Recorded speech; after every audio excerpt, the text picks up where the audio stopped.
আসসালামু আলাইকুম। আজকে আপনাদের প্রতিদিনের ১০টি গুরুত্বপূর্ণ ভোকাবুলি শিখাবো। সি মানে গাছ, সান মানে সূর্য, মুন মানে চাঁদ, রেইন মানে বৃষ্টি, স্টার মানে তারা, স্কাই মানে আকাশ, উইন্ড মানে বাতাস, আর্থ মানে পৃথিবী, ফায়ার মানে আগুন, ওয়াটার মানে পানি।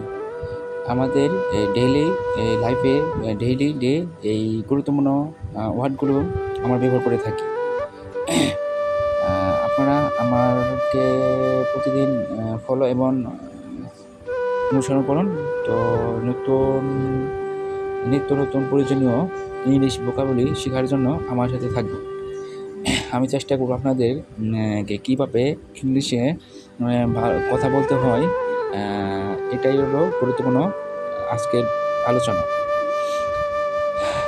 আমার ভিডিওটা দেখার জন্য আপনাদের ধন্যবাদ। ভালো থাকবেন। আসসালামু আলাইকুম।